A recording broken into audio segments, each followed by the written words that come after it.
berlangsung ya Tuhan.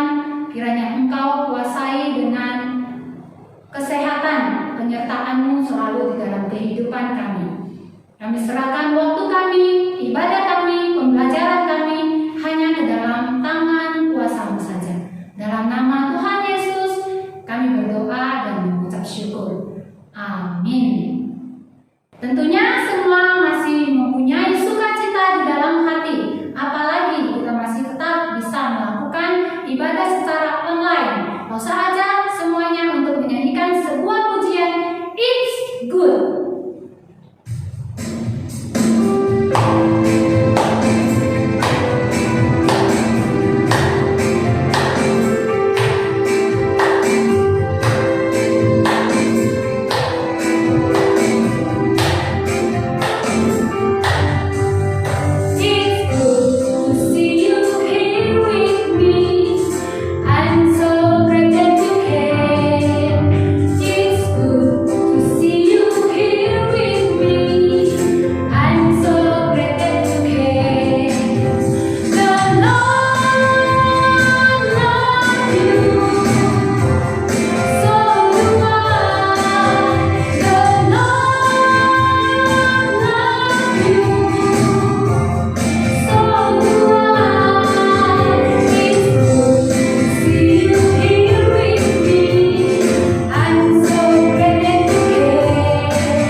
juga pernah mengalami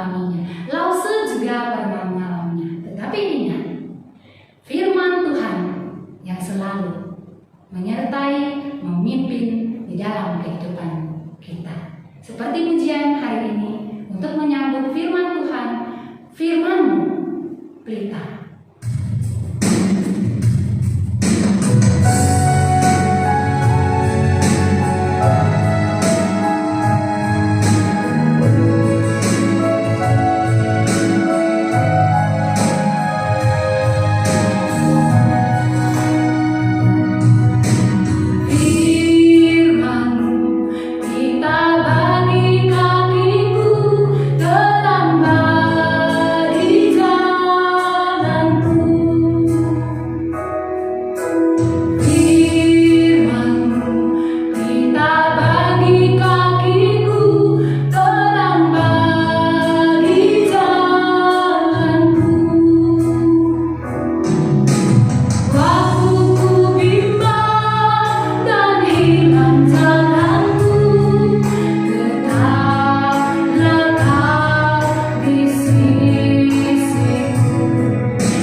Kembali kita akan mendengarkan firman Tuhan hari ini.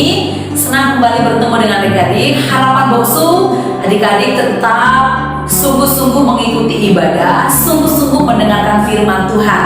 Mungkin kita merasa sudah bosan ya, tetapi ingat Tuhan melihat kita, jadi beribadah dengan sungguh-sungguh. Nah, kita berdoa terlebih dahulu. Tuhan yang baik, kami berterima kasih karena Engkau mengasihi kami, memberkati kami sampai pada hari ini. Dan kami mau belajar dari firman Tuhan. Berkatilah kami supaya kami mendengarkan firman Tuhan dengan sungguh-sungguh, dan kami dapat melakukan firman-Mu dalam hidup kami. Di dalam nama Yesus kami berdoa. Amin. Adik-adik, Tuhan Yesus mempunyai 12 orang murid. Tuhan Yesus sangat menyayangi semua murid-muridnya. Nah, suatu hari sebelum hari raya Paskah, Tuhan Yesus dan para muridnya berkumpul untuk makan malam bersama. Semua muridnya sibuk untuk mempersiapkan makan malam bersama itu. Tiba-tiba Tuhan Yesus berdiri dan melepaskan jubahnya. Lalu Tuhan Yesus mengambil sehelai kain dan diikatkan pada pinggangnya. Kemudian Tuhan Yesus menuangkan air ke dalam sebuah baskom, dan ia mulai membasuh atau mencuci kaki murid-muridnya, lalu mengeringkannya dengan kain yang terikat di pinggangnya itu. Adik-adik, semua muridnya merasa kaget. Kenapa Tuhan Yesus yang adalah guru dan Tuhan mau mencuci kaki murid-muridnya? Adik-adik, biasanya pada zaman itu ya, setelah perjalanan jauh atau saat mau masuk ke rumah, kebiasaan mereka adalah memang membasuh kaki. Tetapi membasuh kaki orang lain adalah pekerjaan yang rendah, dan biasanya pekerjaan ini dilakukan oleh budak pembantu, hamba, atau bahkan pelayan. Maka pada saat giliran Simon Petrus akan dibasuh kakinya oleh Tuhan Yesus, Petrus merasa tidak layak dan tidak mau dibasuh kakinya oleh guru atau Tuhannya. Tetapi Tuhan Yesus berkata, "Kalau engkau tidak mau dibasuh kakinya, engkau tidak akan mendapat bagian di dalam aku." Nah, adik-adik, sebetulnya kata-kata Tuhan Yesus ini memiliki arti. Apa ya artinya ya? Kalau dosamu tidak dibasuh atau disucikan melalui darah Tuhan Yesus di atas kayu salib, maka engkau tidak akan mendapatkan keselamatan di dalam Tuhan Yesus. Itulah arti apa yang diungkapkan oleh Tuhan Yesus kepada Simon Petrus. Tetapi pada saat itu semua murid-muridnya tidak mengerti tentang perkataan Tuhan Yesus itu. Tuhan Yesus juga tahu bahwa murid-muridnya tidak mengerti, ya. Dan sebenarnya adik-adik, sebelum acara pembasuhan kaki ini, Tuhan Yesus juga tahu kalau murid-muridnya sedang saling bertengkar, mempertanyakan nanti siapa di antara mereka yang paling besar di kerajaan surga. Murid-murid berebut untuk menjadi yang paling besar, paling hebat, paling baik nanti di kerajaan surga. Oleh sebab itu, sesudah Yesus selesai membasuh kaki murid-muridnya, Tuhan Yesus duduk dan berkata, "Aku yang adalah gurumu dan Tuhanmu telah memberikan teladan membasuh kakimu. Maka kamu pun wajib saling membasuh kakimu agar kamu berbahagia." Adik-adik, artinya apa ya? Kenapa Tuhan Yesus mengatakan demikian? Apakah mereka harus saling membasuh kaki, mencuci kaki satu dengan yang lain? Apakah itu artinya? Nah, adik-adik, artinya bukan seperti itu. Artinya adalah para murid harus saling melayani dengan kasih dan dengan rendah hati dan menganggap yang lain lebih utama, bukan malah berebut mau jadi yang paling besar atau paling hebat di surga. Nah, adik-adik, kita belajar dari kerendahan hati Tuhan Yesus yang adalah Tuhan. Dia datang dari surga, mau lahir di kandang domba yang hina dan jorok, dan dengan rendah hati ia melayani semua orang ketika dia hidup di dunia.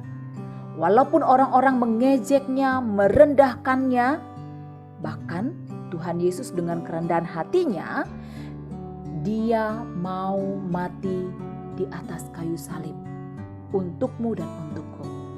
Nah, adik-adik, kita bersyukur semua yang dilakukan oleh Tuhan Yesus itu karena dia sangat mengasihi kita. Nah, seharusnya apa yang kita katakan adik-adik? I love you Tuhan Yesus. I love you Jesus. Oh iya adik-adik, kalau sudah bermain di luar atau sudah mau tidur, ingat kaki dan tangan kita yang sudah berdebu dan kotor, maka apa yang harus kita lakukan? Kita harus mencuci tangan dan kaki dulu ya, untuk kebersihan dan kesehatan kita. Nah, untuk rendah hati, apakah kita perlu melakukan pencucian kaki orang lain seperti yang dilakukan oleh Tuhan Yesus? Tidak perlu juga ya adik-adik ya.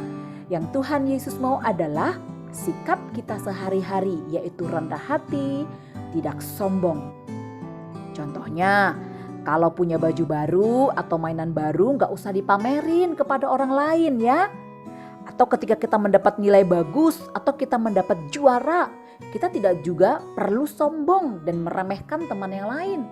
Seharusnya kita bersyukur Tuhan telah memberikan itu kepada kita. Nah adik-adik, cara kita bersyukur adalah mari tunjukkan dengan sikap rendah hati. Gak usah merasa sok tahu, gak usah merasa sok pinter, merasa sok hebat ya. Kita juga harus mengakui kelebihan orang lain. Dan kita juga mau belajar dari orang lain. Adik-adik, jangan egois, harus peduli, hormat, sopan, dan ramah kepada semua orang. Terus ingat, jangan menonjolkan diri dan menganggap diri paling penting dan paling hebat atau paling baik. Dan ingat, jangan merendahkan orang lain. Seperti yang tertulis dalam Filipi 2 ayat 3-4, di Di situ dikatakan, hendaklah dengan rendah hati yang seorang menganggap yang lain lebih utama daripada dirinya sendiri. Dan janganlah tiap-tiap orang hanya memperhatikan kepentingannya sendiri, tetapi kepentingan orang lain juga. Adik-adik, kerendahan hati kita sangat diperlukan agar Tuhan mau memakai hidup kita dengan luar biasa dan menggenapi rencananya dalam hidup kita, anak-anaknya. Nah, seperti dalam kisah berikut ini ya. Nah, adik-adik, ini uang negara mana? Ya betul, Amerika. Kalau nominalnya dirupiahkan sekarang berapa ya nilainya ya? Mungkin kira-kira 15.000 ya. Nah, adik-adik, siapa gambar yang terdapat dalam uang ini? Ayo, siapa?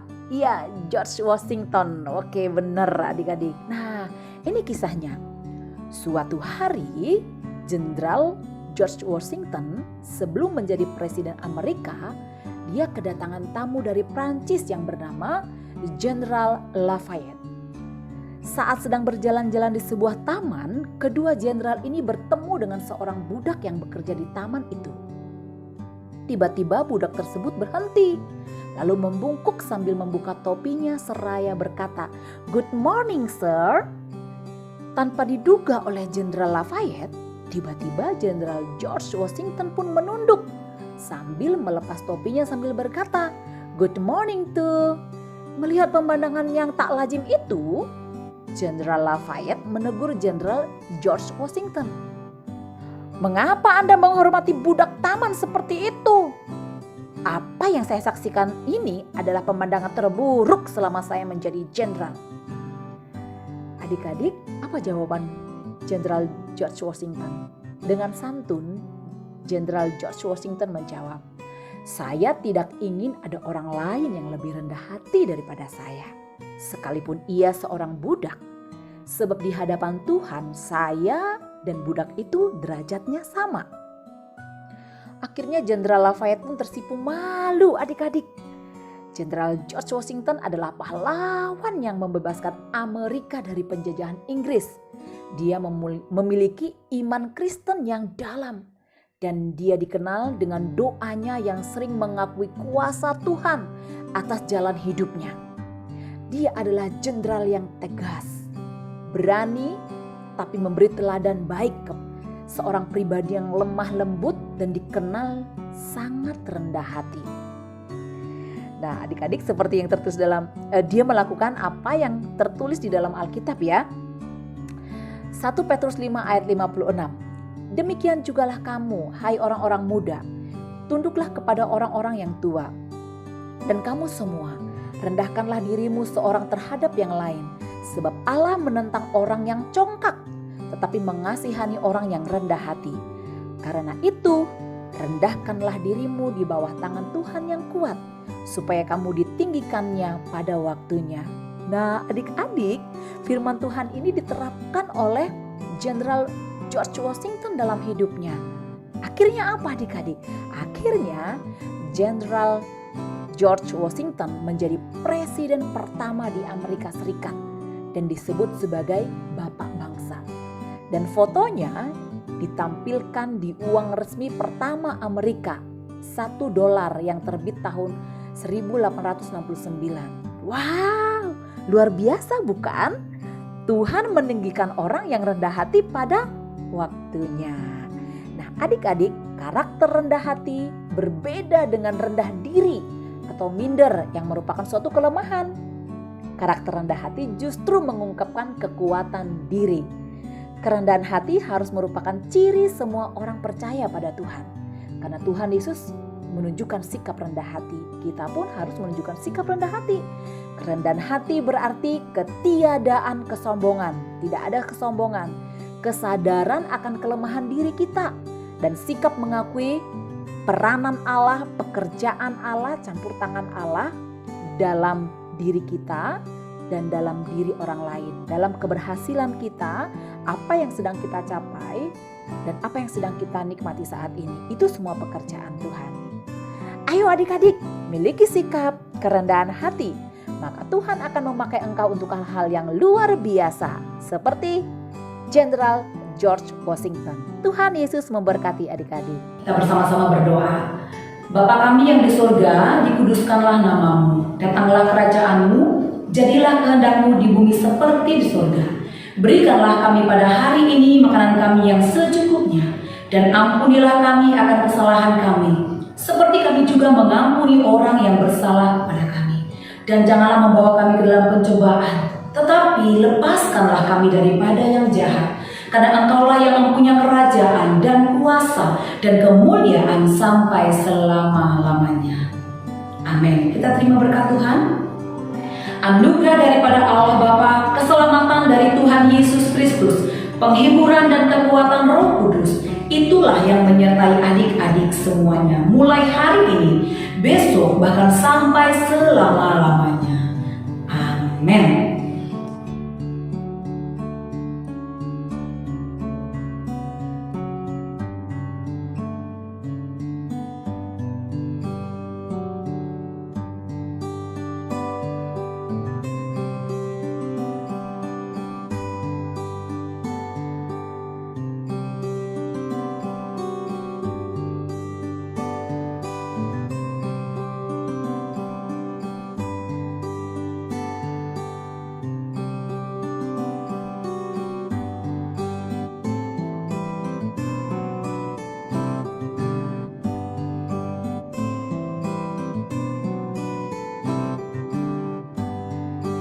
Nah, ibadah kita selesai. Sampai bertemu minggu depan. Tetap jaga kesehatan. Tuhan Yesus memberkati. Bye-bye.